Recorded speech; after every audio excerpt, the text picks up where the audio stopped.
Early Morning, Chapter 2. A Miraculous Ladybug Fanfiction written and narrated by Mira Rose. Artwork by Cat Saturn Arts on Instagram. You can find a link to Cat Saturn Arts in the description box below.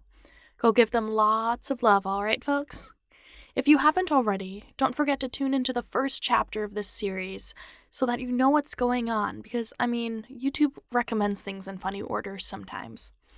Now then, if you haven't already, don't forget to not only subscribe to this channel, but smash that like button and leave a comment in the comments section. If you don't know what to comment, put dinner time with Marinette.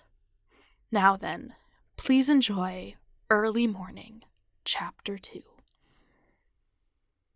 Adrian aggressed as Cat Noir on the Dupain-Cheng's couch.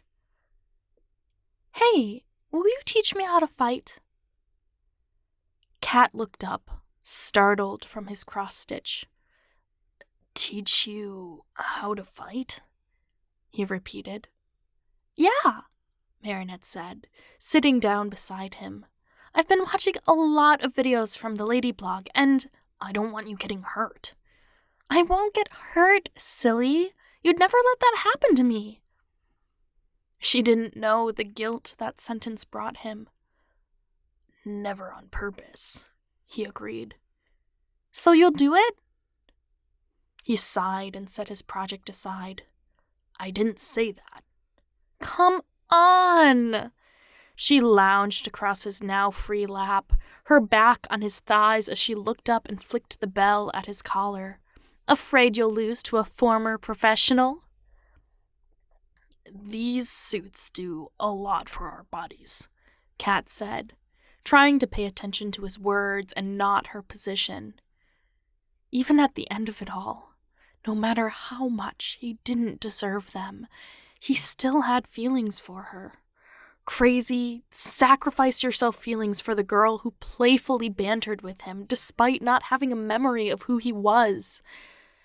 He couldn't help but wonder where he went right, even though everything went so wrong because of him.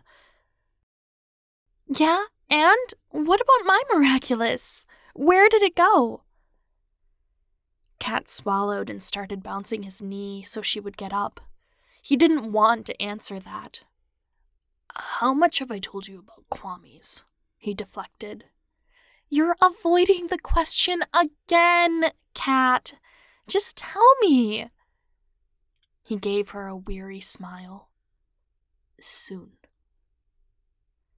Marinette scrunched her nose at the answer, and he couldn't blame her. It wasn't the first time he'd given her that one-word answer. "So, where can we spar?" "I know a place." "Yeah? Where?" "An old tea house." "A tea house?" She all but scoffed. "What, does it double as a dojo or something?" "Precisely." His answer clearly took her off guard, judging by her puckered lips. "Well, at least I'm right about something. Let's go." "Not so fast," Cat sighed, grabbing her wrist and pulling her back to the cushions after she popped off them like a daisy. "What's the wait?" "What's the rush?" She opened and closed her mouth, scowling. "Come on," she whined, shaking his shoulder to convince him. "Let's go." "And leave behind a meal cooked by your mother? No thanks." Marinette narrowed her eyes. "Okay, fair, but you have a weird obsession with home-cooked meals. You know that?" He smiled and shrugged. "We all have our traumas." "What is so traumatic about food, Cat? Was there a bad Akuma fight where you got sushi shoved down your throat?" "Wouldn't you like to know?" His smirk covered up the loneliness in his eyes. Even without memories, she still had an almost perfect life from his point of view.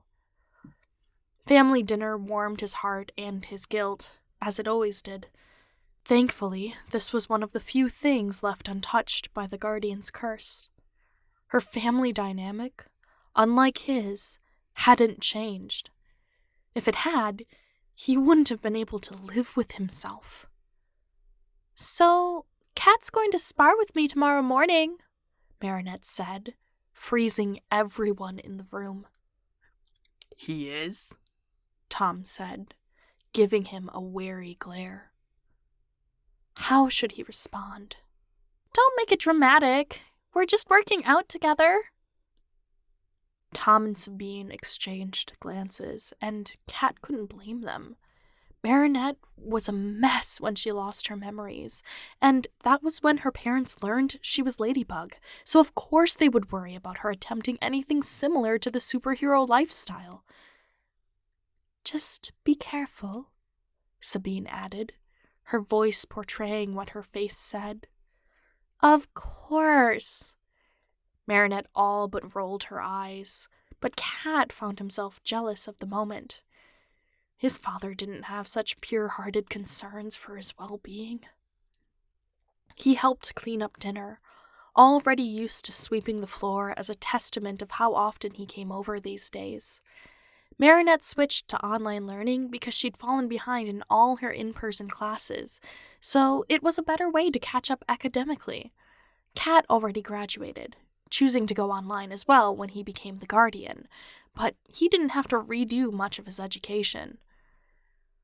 Perhaps what hurt the most, however, was Marinette's feelings for Adrian. All she could remember was their horrible first impression, and he couldn't blame her for not missing him. He couldn't blame her for not liking him without a mask. And he wouldn't blame her if she thought he was deceiving her if she ever found out he, Kat, was Adrian and hated that truth. "I'll see you in the morning," Kat said, putting away his cross-stitch and heading for the door. "Wait up!" Marinette called from the kitchen, her footsteps echoing as she padded toward him on the hardwood floor. "See you tomorrow!" she exclaimed, throwing her arms around him and embracing him tightly. Oh, how lucky he was to embrace this moment. Oh, if only this guilt didn't linger with him, how happy this moment could be. "Yeah," he said, gently returning her touch. "I'll see you in the morning." Cat Noir turned and left, hopping from the street to the rooftops once he went, and disappeared into the night. Thank you so much for listening. Chapter 3 is on the way.